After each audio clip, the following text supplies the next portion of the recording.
وروى الإمام الذهبي في كتاب الكبائر قصة عجيبة.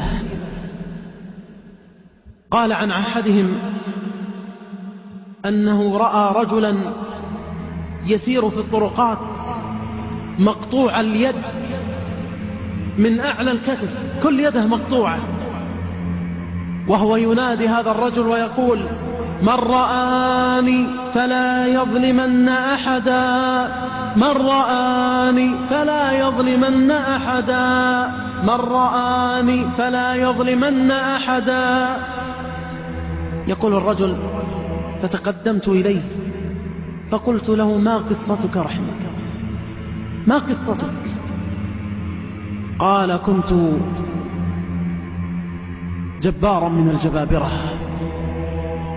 وأعمل عند الظلمة من أعوان الظلمة، وفي يوم من الأيام يقول: وأنا أسير في الطريق مع هؤلاء الجنود الظلمة إذ بي أرى صيادا لتوه قد اصطاد سمكة كبيرة، فأعجبتني هذه السمكة وأعجبني حجمها وعظم هذه السمكة، فقلت له: أعطني السمكة.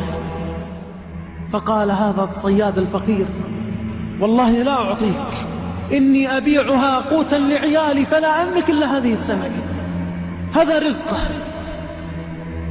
يقول: فأخذتها منه بالقوة وسلبته هذه السمكة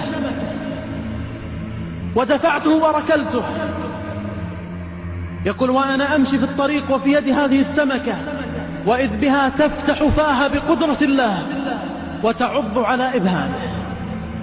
يقول: فراودني وأتاني من الألم ما لا يعلمه إلا الله، ألم عظيم شديد، وبدأ هذا الألم يشتد ويزيد، فشكوت الأطباء فقالوا لي: هذه بداية الآكلة، وإن لم تقطع هذا الإبهام فسيسري إلى كفك وستقطع الكف كله، فلتقطع الإبهام سريعا قبل أن يسري هذا المرض إلى الكف.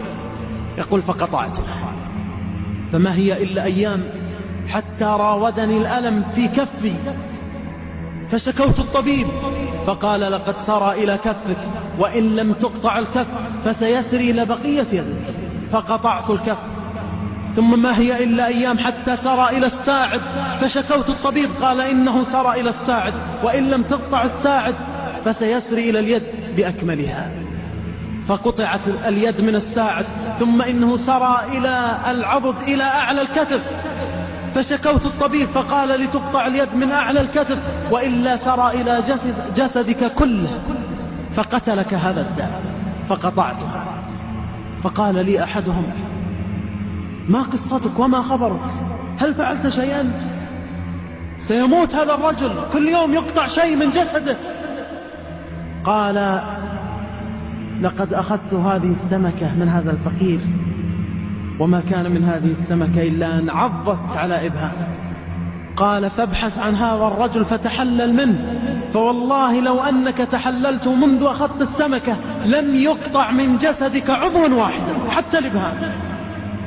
يقول: فبدأت أهيم على وجهي أبحث عن هذا الرجل في الطرقات وفي كل مكان حتى رأيته، فانكببت بين قدميه أبكي وأنا أقول: سألتك بالله يا سيدي، سألتك بالله يا سيدي، إلا عفوت عني وأبحتني وحللتني.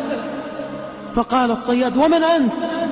قال: أتذكر أنا صاحب السمكة الذي أخذتها منك منذ زمن بعيد.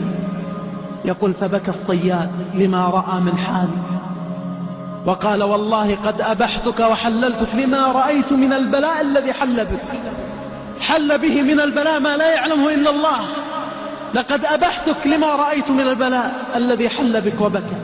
فقال هذا الرجل: سألتك بالله، يقول للصياد: سألتك بالله هل قلت في شيء لما أخذت منك السمكة؟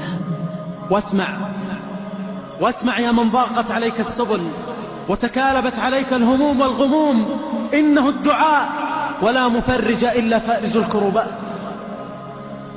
قال: هل قلت في شيء؟ قال: نعم قلت فيك اللهم يا رب إنك أريتني قوة هذا في ضعفي فأرني قوتك فيه. اللهم إنك أريتني قوة هذا الظالم في ضعفي فأرني قوتك فيه.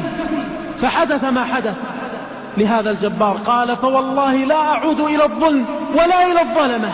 فكان ينادي في الأسواق والطرقات من رآني فلا يظلمن أحدا، من رآني فلا يظلمن أحدا. إنه الجبار جل وعلا.